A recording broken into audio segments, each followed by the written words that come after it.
Bayangkan kalian sedang menyetir di pagi hari, bersiap mengantar anak ke dokter, lalu tiba-tiba atasan kalian menelpon. Sistem IT perusahaan down, proyek andalan terlambat bertahun-tahun, gaji karyawan terancam tidak turun. Dan kalian tiba-tiba ditunjuk menjadi orang yang harus membereskan semua kekacauan itu. Menolak berarti dipecat. Itulah mimpi buruk nyata yang dialami oleh Bill Palmer, tokoh utama dalam novel legendaris IT, The Phoenix Project karya Gen Kim, Kevin Bird, dan George Shepard. Halo semuanya, kami dari kelompok E dan pada video kali ini untuk mata kuliah manajemen proyek sistem informasi, kami tidak hanya akan mereview sebuah buku. Kami akan membedah sebuah tempat kejadian perkara dari gagalnya sebuah proyek IT raksasa dan mencari tahu bagaimana ilmu manajemen proyek bisa menyelamatkannya. Mari kita mulai dengan mengenal para tersangkanya. Bersama rekan saya, anggota 1 Galuh Salva. Oke, selanjutnya untuk pengenalan tokoh dan proyek akan dibacakan oleh saya, Galuh Syafa. Sebelumnya terima kasih kepada Raja sudah membacakan materi sebelumnya. Di perusahaan Part Unlimited ini, kita punya sebuah proyek raksasa bernama Project Phoenix. Ini adalah proyek e-commerce yang digadang-gadang akan menyelamatkan perusahaan dari kebangkrutan. Sayangnya, proyek ini telah telat 3 tahun dan anggarannya membengkak parah. Kenapa? Mari kita lihat para tokohnya. Pertama, bos besar kita yaitu Steve Master sebagai CEO. Karakter yang orientasinya murni bisnis. Dia panik melihat saham anjlok. Jadi dia menekan tim IT tanpa mau tahu batasan teknis. Perannya di proyek ini adalah sponsor yang memberi ekspektasi tidak realistis. Lalu yang kedua ada Sarah Bolton sebagai SVP of Retail Ops. Dia adalah antagonis utama kita. Karakternya ambisius, egois, dan dia definisi nyata dari skup krip berjalan. Dia terus memaksa menambah fitur baru di Project Phoenix, menuntut rilis cepat, tapi kabur menyalahkan IT saat sistemnya error. Lalu di kubu IT, kita punya Brent Geller sebagai lead engineer. Brent ini jenius, andalan di kantor, tapi disitulah masalahnya. Brent menjadi bottleneck atau leher botol, karena semua masalah harus diselesaikan oleh Brent. Lalu Project Phoenix terhenti setiap kali Brent sibuk memperbaiki printer atau bug kecil. Dan di tengah semua kekacauan ini, muncullah pahlawan kita, Bill Palmer, atau VP of IT Ops, manajer IT yang dipaksa memastikan Project Phoenix bisa rilis, stabil, dan tidak menghancurkan perusahaan. Selanjutnya akan dilanjutkan oleh teman saya. Lalu, apa sebenarnya penyakit dari Project Phoenix? Kalau kita bedah penyakitnya menggunakan ilmu manajemen proyek ini sudah gagal sejak awal. Mari kita lihat dari 5 proses grup. Mereka melompati fase planning dan langsung tancap gas ke fase executing karena tekanan bisnis. Fase monitoring dan controlling mereka buta total. Di awal cerita, Bill bahkan tidak tahu pekerjaan apa saja yang sedang dikerjakan oleh timnya. Semuanya serba kebetulan. Kalau kita bedah dari 10 knowledge area, kerusakannya lebih parah.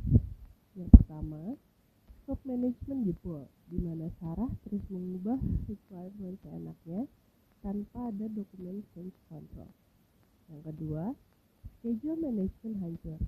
Tanggal rilis terus mundur karena tidak ada estimasi durasi kerja yang masuk akal. Yang ketiga, resource management lumpuh.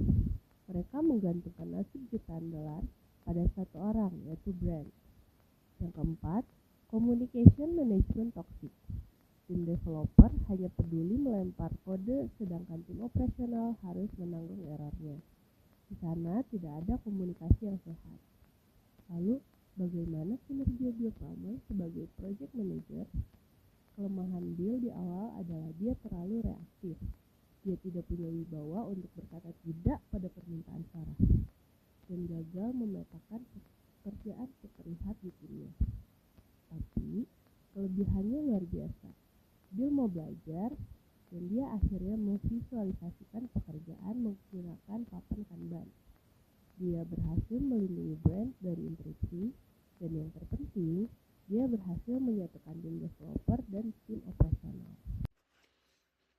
Selanjutnya, solusi dan project charter akan dibacakan oleh saya, Helmi Fauzan. Sekarang pertanyaannya, kalau kelompok kami yang ditunjuk menjadi project manager, sejak awal untuk project Phoenix, apa yang kami lakukan? Langkah pertama, kami adalah stop the line. Hentikan semua pekerjaan, kami tidak akan menyentuh keyboard sampai dokumen project charter ditandatangani. Bisa dilihat di project charter kami rancang, kami mengunci scope secara hitam di atas putih. Kami tetapkan bahwa proyek ini hanya fokus pada fitur e-commerce core. Tidak ada fitur tambahan dari Sarah. Di bagian resource, kami menuliskan aturan tegas bahwa key resource seperti brand 100% didedikasikan untuk Project Phoenix dan tidak boleh diganggu untuk support harian. Di bagian risiko, kami sudah mendata bahwa environment deployment yang tidak stabil adalah risiko utama, sehingga kami bisa menyiapkan mitigasinya. Proyek tanpa chapter ibarat membangun gedung tanpa izin, pasti akan runtuh oleh masalah. Dengan adanya project charter ini, Bill Pemmer punya dasar yang kuat untuk menolak campur tangan pihak luar. Oke, luar biasa sekali analisis dari teman-teman. Dan dari semua kejadian di perusahaan Parts Unlimited ini bisa kita petik beberapa pelajaran yang nantinya bisa kita terapkan sebagai calon manajer IT di dunia nyata. Yang pertama yaitu kita harus memahami pentingnya membatasi work in progress. Di dunia IT, pekerjaan itu tidak berwujud fisik. Kalau tidak ditaruh di media visual seperti Kanban board, kita tidak tahu seberapa menumpuknya beban kerja tim kita. Kemudian, kita juga harus pandai mengelola bottleneck. Pekerjaan hanya akan bergerak secepat sumber daya paling lambatnya. Jadi jika ada staf kunci di tim kalian yang selalu sibuk, bisa-bisa seluruh proyek tersendat bahkan berhenti. Sehingga jangan terlalu membebani orang terpintar kalian dengan hal-hal yang sepele. Kemudian terakhir kita harus bisa menjaga keseimbangan antara bisnis dan IT. IT bukan sekedar tukang servis komputer atau printer. IT adalah salah satu penggerak bisnis yang penting. Seorang manajer IT harus paham tujuan bisnis. Dan juga seorang CEO harus paham kapasitas IT. Baik, secara keseluruhan, kelompok kami memberikan rating yang tinggi untuk novel The Phoenix Project. Untuk kelebihan buku ini adalah sangat relatable bagi kami mahasiswa jurusan sistem informasi yang sehari-harinya bergelut di dunia IT. Seperti stres, konflik, dan drama politik kantornya sangat terasa nyata. Untuk kekurangannya, perubahan budaya toksik menjadi budaya kerja yang solid di buku ini diceritakan terlalu cepat, padahal di dunia nyata butuh waktu bertahun-tahun. Oke, kesimpulannya, buku ini adalah bacaan wajib bagi siapa saja yang ingin terjun ke dunia manajemen proyek IT. Itulah hasil investigasi, analisis PM Book, solusi project charter, dan resensi dari kelompok kami terhadap The Phoenix Project. Dari cerita Bill Palmer, kita belajar bahwa menjadi manajer proyek IT bukan hanya soal mengatur jadwal, tapi juga soal memimpin manusia, mengelola ekspektasi, dan membawa keteraturan di tengah kekacauan. Terima kasih kepada Bapak Hadi Haryanto sebagai dosen pengampu dan teman-teman yang telah menyaksikan video resensi kami hingga akhir. Kami mohon maaf jika ada kekurangan. Sampai jumpa di proyek selanjutnya dan salam manajemen proyek.